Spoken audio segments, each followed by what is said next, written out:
આપણા ત્યાં સ્થાનિક સ્વરાજની સંસ્થાઓમાં પહેલાં 50% મહિલા અનામત હતી. આનંદીબેન પટેલ રાજ્યના પહેલા મજબૂત મુખ્યમંત્રી, મહિલા મુખ્યમંત્રી, તેમને 33%ના સ્થાને 50% કરી. ગ્રામ પંચાયત, નગરપાલિકા, મહાનગરપાલિકા એટલે કે સ્થાનિક સ્વરાજની સંસ્થાઓમાં મહિલાઓનું પ્રતિનિધિત્વ વધે. અને હકીકત છે, મહિલાઓની નિર્ણય શક્તિ, મહિલાઓ ફોકસ વધુ હોય છે, મહિલાઓ એડમિનિસ્ટ્રેશનમાં પાવરથી હોય છે. આ હકીકત છે. કદાચ એ જ કારણ રહ્યું કે 50% કરવામાં આવી. પરંતુ રાજનીતિ પુરુષો ચલાવે છે, એ પણ હકીકત છે. અનેક વાર આવું સામે આવ્યું છે. ખુદ પ્રધાનમંત્રી કહી ચૂક્યા છે, સરપંચ પતિ એસપી કેવી રીતે હોઈ શકે. પ્રધાનમંત્રી વારંવાર કહી ચૂક્યા છે કે મહિલાને જ્યારે સ્થાન આપવાનો પ્રયાસ છે તો એને સ્વાયત્ત રહી સ્વતંત્ર રીતે કામ કરવા દો. પણ હકીકત એ છે, રાજનીતિની આ બલહારી કહો તો બલિહારી, મજબૂરી કહો તો મજબૂરી. ટિકિટ જેમને મળે છે એ જ્ઞાતિવાદના આધારે, ટિકિટ જે મહિલાને આપવામાં આવે છે તે એ મહિલાને આપવામાં આવે છે કે એના પતિને ન મળી હોય એટલે એ મહિલાને આપી દો. અને આવું ન હોય તો કે કાબેલ મહિલા હશે તો પુરુષ તેને આગળ નથી આવવા દેતા. કિસ્સો તમને સંભળાવું છું અને બતાવું છું. આજે ઉદાહરણરૂપ કિસ્સો છે. કિસ્સો છે હારીજનો.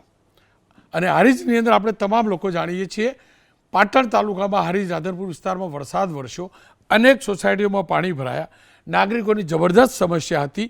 અને જ્યારે સમસ્યા હોય ત્યારે નાગરિકો ચોક્કસથી ઈચ્છે કે જનપ્રતિનિધિ એટલે કે નગરના પાર્ષદ, વિસ્તારના ધારાસભ્ય, સાંસદ, નગરપાલિકાના અધ્યક્ષ, નગરપાલિકાની અલગ અલગ કમિટીના ચેરમેનો, ઉપાધ્યક્ષ એમની વચ્ચે આવે, ચીફ ઓફિસર એમની વચ્ચે આવે અને એમને રજૂઆત કરે, એમને સવાલ પૂછે કે આ સ્થિતિ કેમ. અને સ્વાભાવિક રીતે સત્તાધીશોને સવાલ પૂછવા માગતા હોય. હારીજ નગરપાલિકામાં બીજેપીનું શાસન છે. હારીજ નગરપાલિકામાં બીજેપીનું શાસન છે. પ્રમુખ, ઉપપ્રમુખ અને કારોબારી ચેરમેન અહીં મહિલા છે. સ્વાભાવિક રીતે નાગરિકો તેમને સવાલ પૂછવા માગતા હોય. પરંતુ આ જે વિડીયો આવ્યો છે એમાં તેમના સ્થાને નગરપાલિકાના પ્રમુખ અને ઉપપ્રમુખ જે બંને મહિલા છે તેમના સામે, તેમના સ્થાને તેમના પતિદેવ ત્યાં પહોંચેલા હતા. ધર્મેશભાઈ એ પ્રમુખના પતિશ્રી છે અને ઉપપ્રમુખશ્રીના પતિ ચક્ષુભાઈ મહેતા છે. આ બંને પહોંચ્યા અને પછી લોકોએ જે સવાલ પૂછ્યા છે એ જોઈ સાંભળી લો.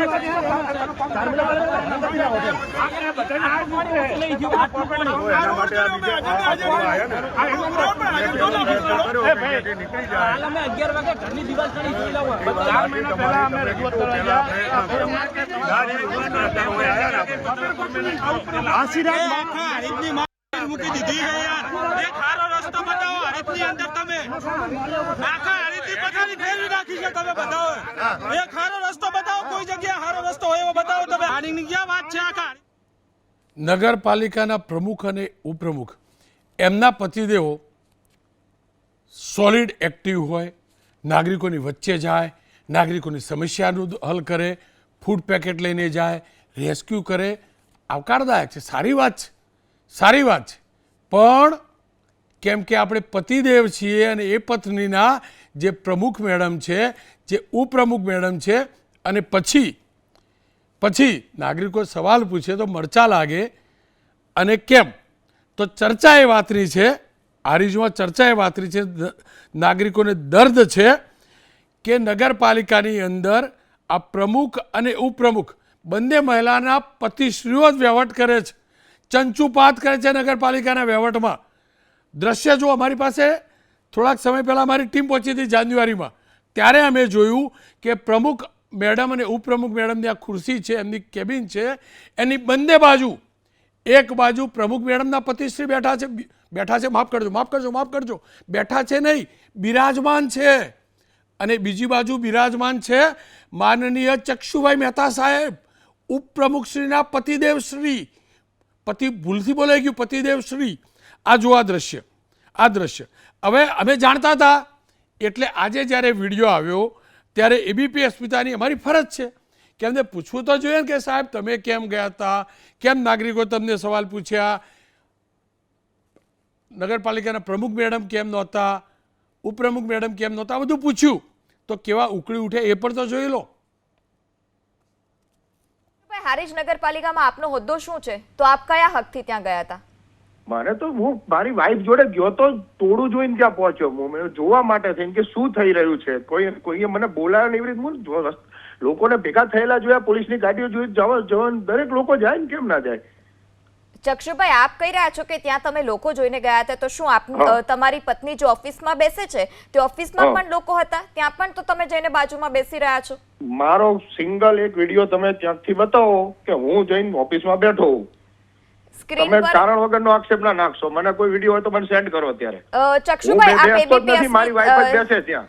ચક્ષુભાઈ, એબીપી અસ્મિતાની સ્ક્રીન આપ જોઈ શકો છો. ઘરે ટીવી હોય તો ટીવી ચાલુ કરીને જોઈ લો. અને મારો સવાલ આપને એટલો હતો કે આપ આપની પત્નીની જગ્યા પર શું કરી રહ્યા હતા? આપનો કોઈ હોદ્દો નથી તો ક્યાં કણ પણ ક્યાં નગરપાલિકામાં કહો છો કે ત્યાં જ્યારે વસ્તી ભેગી થઈ ત્યાં કહો છો? જ્યાં નગરપાલિકામાં આપનો હોદ્દો નથી તો વસ્તી ભેગી થઈ હતી તો ત્યાં આપ શું કરી રહ્યા હતા? નગરપાલિકામાં હું જવાની મારે એટલે હું સામાન્ય નાગરિક તરીકે જઈ ના શકું? શું કરી રહ્યો તો મતલબ? ચક્ષુભાઈ, આપના ઘરે ટીવી હોય કાં તો આપની પાસે બીજો ફોન હોય ને તો ફોન ચાલુ કરીને જો વ્હાઈટ અને બ્લુ લાઇનિંગ વાળો શર્ટ પહેરીને આપ બેઠા છો. હું કપડા સાથે કહી રહી છું તમને. એટલે એ કદાચ કોઈ વાર એકલો ગયો હોય ને ચા પાણી નાસ્તો કોઈ મહેમાન આવ્યું હોય ને તો જઈએ. અરે ઓ ચક્ષુભાઈ, ચા પાણી નાસ્તો, ચક્ષુભાઈ હમણાં તો ચેલેન્જ કરી તમે કે હું તો એક દિવસ નથી ગયો. વિડિયો હોય તો બતાવો. હવે આ વિડિયો ચાલી રહ્યો છે તો એ મારી વાઈફને જ મળે છે, બરાબર છે? ચક્ષુભાઈ, તમારી વાઈફને ચક્ષુભાઈ તમારી વાઈફને મળે છે, બરાબર, એ વસ્તુ સાચી છે. તો એની બાજુમાં ખુરશી નાખીને તમને બેસવાનો હક કોણે આપ્યો? ચા નાસ્તો કરવા માટે નગરપાલિકાની ઓફિસ છે. અરે એ નથી, કોઈ રિલેટિવ આવ્યું હોય મારું તો મળેલો છું ત્યાં. અરે ચક્ષુભાઈ, તમે મળવા ગયા હોય તો તમે સામે બેસી શકો છો. અધિકાર છે આપણો. ચક્ષુભાઈ, વાઈફ ચક્ષુભાઈ એમાં હું જવાનું જાવું જ પડે મારે. ઓ ચક્ષુભાઈ, ચક્ષુભાઈ પહેલી વસ્તુ કે પાલિકામાં કેવા વર્તનો થાય તમને ખબર નથી. ચક્ષુભાઈ ઊંધી વાત ના કરો. મારી વાઈફે, બરાબર? ચક્ષુભાઈ ઊંધી વાતો ના કરો ને શાંતિથી જવાબ આપો પહેલી વસ્તુ. ને બીજી વસ્તુ કે આ તમારા ઘરની ઓફિસ નથી. તમામ જગ્યા પર મહિલાઓનું સન્માન સચવાય છે. હું એની જોડે જવાનો જ છું. આપણો તમારી વાઈફ છે તો તમે તમારી ઘરની ઓફિસમાં બેસાડી શકો છો. તમે મને કહી શકો જોડે કેમ જાવ એમ તો તમે બી ના કહી શકો ને. તમારા વાઈફ જે છે ને જાહેર જીવન સાથે જોડાયેલા છે અને તમારી પ્રાઇવેટ ઓફિસ નથી કે જ્યાં તમે બાજુમાં બેસો. પ્રોબ્લેમ છે પણ તમને શું પ્રોબ્લેમ છે એમાં હું જોડે જઉં તો? અરે ચક્ષુભાઈ, નગરપાલિકાની ઓફિસ છે, કન્યા પોતાના પતિને સાથે લઈ જવા માટે. નગરપાલિકા હું ટેક્સ પે કરું છું. તો હું ટેક્સ પે કરું છું તો શું કાલથી હું પણ ચીફ ઓફિસરના બાજુમાં જઈને ખુરશી નાખીને મને બેસવા દેશો? ઓફિસરની બાજુમાં જુઓ એ પર્સનલ અંગત પ્રશ્ન છે. લેડીઝના પ્રતિનિધિ તરીકે હું જોડે બેસી શકું. લેડીઝના પ્રતિનિધિ એટલે તમે એવું કહો છો કે તમારા વાઈફ અસુરક્ષિત છે ત્યાં નગરપાલિકામાં, હારીજ નગરપાલિકામાં? અસુરક્ષિત છે હું કહું છું. તો તમે પછી ત્યાં મોકલો છો શું કામ? હા, શું કામ એટલે અમે હોદ્દો આપ્યો છે પાર્ટીએ, તમારે જવું પડે. તમે તમારી પત્નીની સુરક્ષા માટે ત્યાં સામે પણ બેસી શકતા હતા, તેમના કેબિનની બહાર પણ બેસી શકતા હતા, તો બાજુમાં તમે શા માટે બેઠા? બેન, આ તો કઈ મુદ્દો છે કેમ બાજુમાં બેઠા? એટલે હા 100% મુદ્દો છે ચક્ષુભાઈ. ચક્ષુભાઈ 100% મુદ્દો છે. બીજો કોઈ મુદ્દો છે તમારે જરૂરી મુદ્દો હોય કરો. ચક્ષુભાઈ મુદ્દો જ આ છે. ઓ ચક્ષુભાઈ મુદ્દો આ છે ને તમારે જવાબ આપવો જ પડશે. શ્રીમાન ચક્ષુ મહેતા, એક જ મુદ્દો છે મારી જોડે. મહિલા સશક્તિકરણની વાતોની વચ્ચે તમે ચાળા કરવા પહોંચો છો અને એમ સંભળાવો છે બીજો કોઈ મુદ્દો છે. તમારી વાતોનો પર્દાફાશ કરું. પહેલામાં પહેલું ભાજપનો ખેસ પહેરો છો. તમે કહો છો તમારી પત્ની સુરક્ષિત નથી. મારા રાજ્યની અંદર બીજેપીની સરકાર કહે છે મહિલા સુરક્ષિત છે. તો આ હર્ષભાઈ સરકારની વાત ખોટી શ્રીમાન ચક્ષુભાઈ? મુદ્દો 1. મુદ્દો 2, તમે ખોટું બોલવા કેટલું ટેવાયેલા છો. તમે એમ કહો છો કે સગા સંબંધીઓ આવ્યા હતા એટલે બેઠા હતા. સામે બેઠેલા તમારા સગા સંબંધીઓ છે. મુદ્દો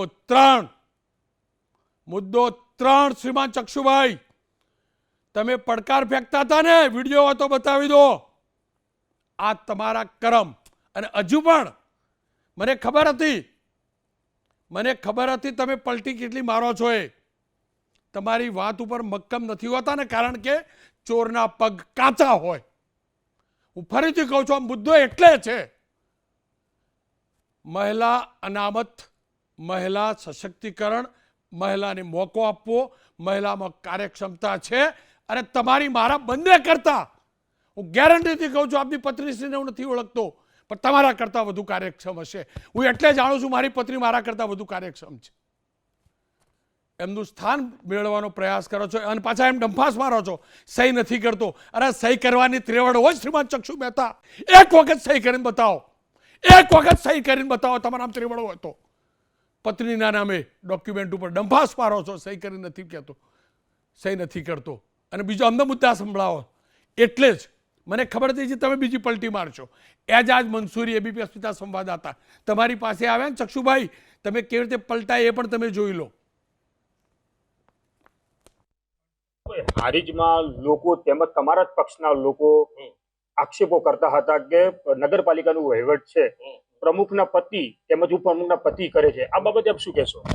આક્ષેપોમાં તો એવું છે કે જ્યારે કોઈ એક પ્રમુખ બનતા હોય છે, ઉપપ્રમુખ બનતા હોય છે, ત્યારે કોઈ એક વર્ગ નારાજ થતો હોય છે. જે કઈ બી કરો તમે તો એમનાથી એમને નારાજગી જ હોતી હોય છે અને જાત જાતના આક્ષેપો કરતા હોય છે, પણ એ કોઈ વાતમાં તથ્ય નથી. આપના પક્ષના લોકો જ નારાજ છે આપનાથી? કોઈ બની શકે ને, જેને કોઈને હોદ્દો ના મળ્યો હોય, કોઈને પક્ષની કદર, પક્ષ એની કદર ના કરી હોય તો. અગાઉ પણ આપના જ પક્ષના લોકો આપ લોકોનો વિરોધ કર્યો છે નગરપાલિકામાં, તો અત્યારે પણ તમારો લોકો વિરોધ કરે છે તમારા પક્ષના લોકો? ના, હવે થોડીક કેમ કે જયારે ઉપર પાર્ટીને અમે ઉપરલા લેવલે જાણ કરી હતી, એમને નીચે ધક્કા બી આપ્યા છે, એમની રીતે કીધું કે હાલ થોડીક પરિસ્થિતિ સારી છે. તો ભાઈ આપના પતિ, આપની પત્ની અને પ્રમુખની પત્ની બાજુમાં છે અને આપને આપના પ્રમુખના પતિ બાજુમાં બેઠો છે, હકીકત છે? હા, એ હકીકત છે. એકચ્યુઅલી જયારે લાઈવ ફોન ચાલુ હતો ત્યારે મને એ મગજમાં થોડું ક્લિક ઓછી થઈ હતી. એ એક વિડીયો ત્યારનો છે જ્યારે અમે લાઈવ કોન્ફરન્સ બોલાયેલી હતી, જ્યારે મારા પત્ની ઉપર ને પાલિકા ઉપર સામાજિક તત્વો ચડીને નગરપાલિકા ઉપર આવ્યા હતા. એમને ખૂબ ધમાલ કરી હતી, ત્યાં ધમકીઓ વારંવાર આવતી હતી. બરાબર, આ સંદર્ભે અમે એક પ્રેસ કોન્ફરન્સ બોલાયેલી હતી. તો એ ટાઈમે હું મારી પત્ની જોડે એની સેફટી માટે જ આવેલો હતો. એટલે આપ આપની પત્નીના બાજુમાં બેસી શકો ખરી? પાલિકાની ઓફિસ છે આ તો. પાલિકાની ઓફિસ 100% કારણ વગર હું ના બેસી શકું, હું કબૂલું છું, પણ એ ટાઈમે પ્રશ્ન એની સેફટીનો હતો.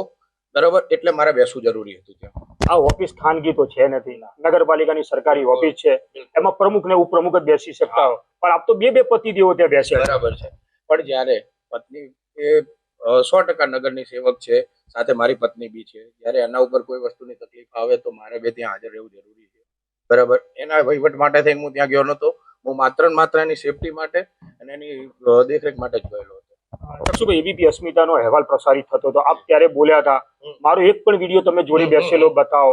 આપને વિડીયો પણ જોયો છે જોડે બેસેલો, તો વિડીયો સાચો છે કે ખોટો છે? મારો કહેવાનો ઇન્ટેન્શન એ હતો કે પ્રમુખ કે ઉપપ્રમુખની ખુરશી ઉપર જો એમના પતિ બેસે છે તો એ તદ્દન વાત ખોટી કહેવાય છે. એ એમને કંટ્રોલ કરવાની વાત છે, જેમાં અમે સંમત નથી. અમે બિલકુલ એમના પદને કંટ્રોલ કરવા માંગતા નથી, પણ અમે સાથે બેઠા હતા. એક ત્યારનો વિડીયો છે કે જ્યારે અમે પ્રેસ કોન્ફરન્સ કરી હતી અમારી સેફટી માટે થઈને. અમે પોલીસને જાહેર અરજી બી આપેલી છે. એકચ્યુઅલી 4-5 અરજીઓ આપેલી છે અમે, જે અમારા વિરુદ્ધ આ બધા કાવતરા ત્યાં રચવામાં આવ્યા, જે પ્રોબ્લેમો થયા, એ બધાની જાણ અમે સ્થાનિક પોલીસને ત્યાં કરતા જ રહ્યા છીએ. તમે ત્યાં પોલીસ સ્ટેશનમાં બી ઇન્ક્વાયરી કરીને નીકાળી જ શકો છો. અને એ વિડીયો એ જ પ્રેસ કોન્ફરન્સનો છે જે અમે અમારી પત્નીની સેફટી માટે થઈ અને યોજેલી હતી. એ ટાઈમે હું જોડે બેઠો છે. આપની હારીજ નગરપાલિકામાં આપની પત્ની સેફ નથી એવું તમે કહેવા માંગો છો? હા, બિલકુલ છે. કોઈ અસામાજિક તત્વો વારંવાર એ લોકો, જેમને શું છે કે કોઈનું કહેવાય વિઘ્ન સંતોષી લોકો, જે પદ ઉપર કોઈને જોઈ ના શકતા હોય, યા તો કોઈ આખા ગામને બાન કરવા માંગતું હોય કે ગામમાં હું કહું એવું થવું જોઈએ, કોઈ સ્વતંત્ર નિર્ણયો ના લઈ શકતું હોવું જોઈએ, એવા લોકો, જે મારા જેવા લોકો નથી કંટ્રોલમાં આવતા, એમને પછી દબાવવાનો આવી રીતે પ્રયત્ન કરે છે લોકો.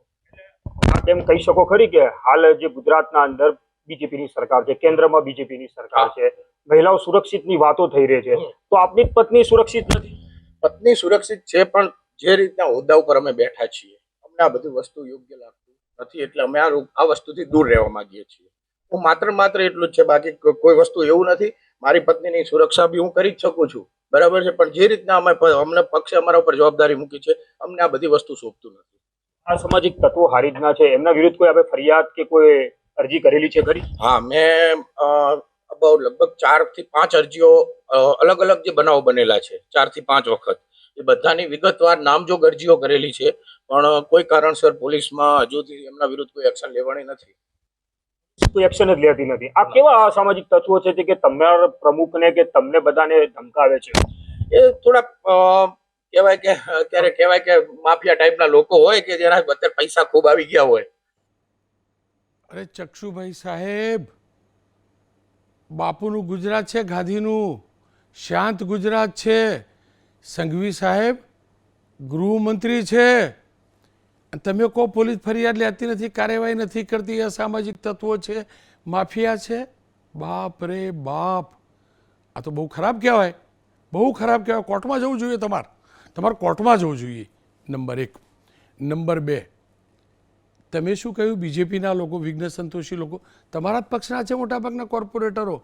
આપણે તમે કોંગ્રેસમાંથી કદાચ ભાજપમાં આવ્યા, બરાબર ને? બેનને ઉપાધ્યક્ષ ભાજપના લોકો મત આપીને બનાવ્યા ને. ભાજપના લોકો આ પ્રકારે ગુંડાગર્દી કરે, બહુ ખરાબ કહેવાય. અને ચક્ષુભાઈ, તમારું મોટું જૂઠાણું ફૂલ સ્ક્રીન જોઈ લેજો, તમે ટેલિવિઝન જોતા હોય તો. પ્રેસ કોન્ફરન્સ હતી એટલે તમે ગયા હતા. આવા વિડીયો હમણાં કેમેરો ફરે લઈ જોજો બેન. એક પણ પ્રેસ કોન્ફરન્સમાં માઇક હોય ચક્ષુભાઈ, માઇક હોય ને, બોર્ડ કેવું મારો છો પાછા પ્રમુખ સાહેબની રજા સિવાય? તમે કોની રજા લઈને ગયા હતા?